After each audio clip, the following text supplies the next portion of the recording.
last little module I wanted to give in this section are some of the really unconventional ways, the out-of-the-box ways that I've gotten clients.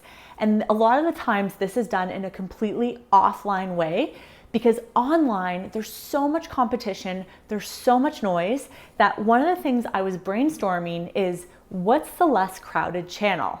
And that's a really important question. I want you to ask yourself that question in your own market. What are the least crowded avenues?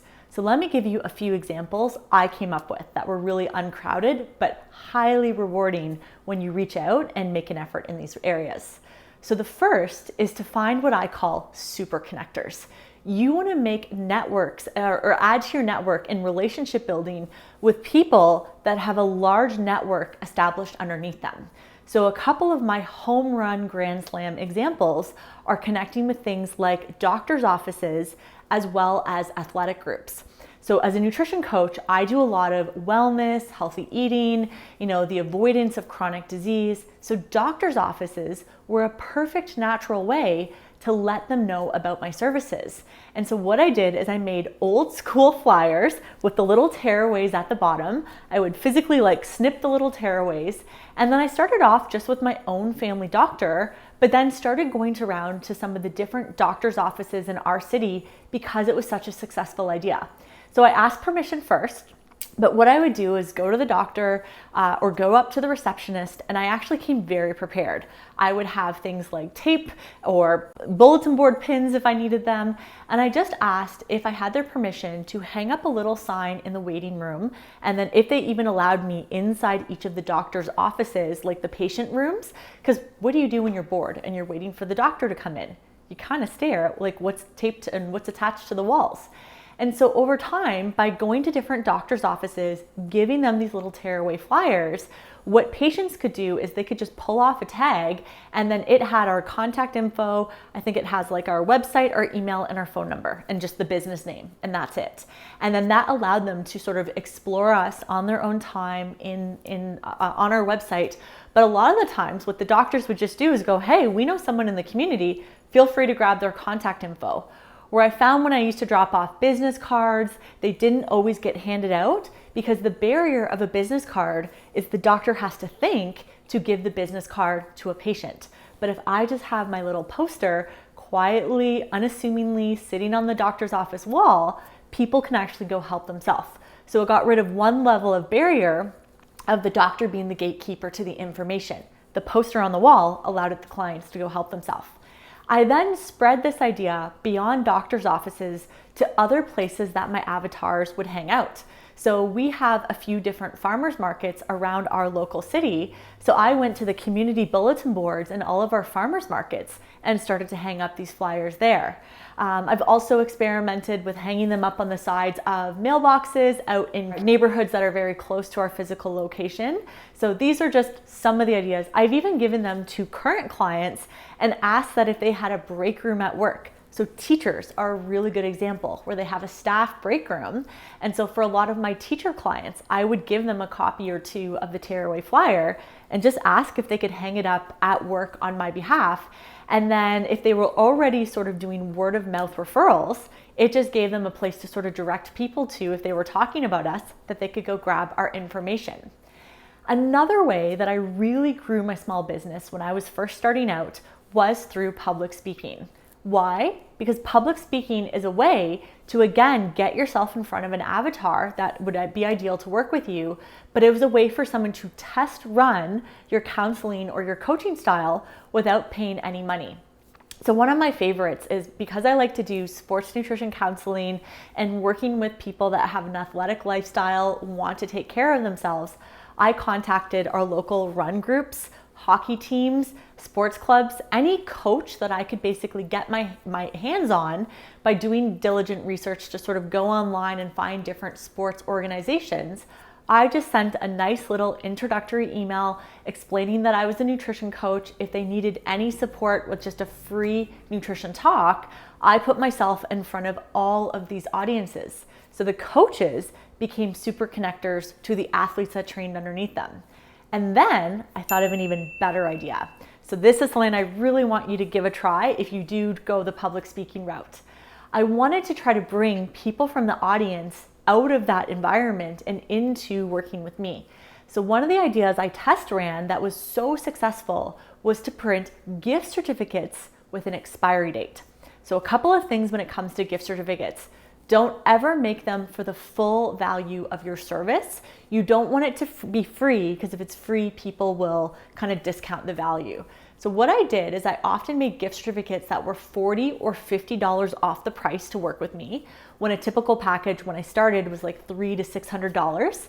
And then I gave it a 3-month expiry date from the talk. So I would print out nice little gift certificates in color, and then I would place them on the seat for each person in the audience. And then every person in the audience had up to 3 months to basically bring in their gift certificate and use it to come work with me. I can't tell you how many people took me up on that offer. They still had skin in the game. They still had to pay for a component of the package, but that little nudge of you get some money off if you sign up was definitely enough to bring some people in.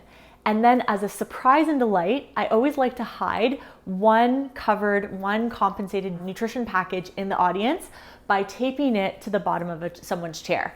So I would go in early before a talk. I would have one bigger gift certificate that covered our smallest one-on-one package. And so everyone had to kind of like look under their seat to see if they were the winner. There was that anticipation and excitement of like, am I the person? But so that everyone felt like they won, everyone got that $40 or $50 off gift certificate. One final idea is if you're more brick and mortar, so I have online nutrition counseling, but we still very much have an in-person component to our office. We went around in our local neighborhood and just put little postcards in the mailboxes of all of our neighbors within a couple mile, 1 to 2 kilometer radius, and just let people know that we were new to the neighborhood. You know, we were open and able to work with them if that was something that they had an interest in. And we just tried to keep it short and sweet and sort of polite and friendly, introducing ourselves and inviting people to come work with us. So those have been some of my favorite ways. And then I'm going to drop one last unconventional idea to get new clients. And this final area comes in the territory of just investing in yourself and your continuing education. One of the things I realized or learned really early on is the super coaches, the 1% of coaches that make the most amount of money in their field are hungry, continuous learners.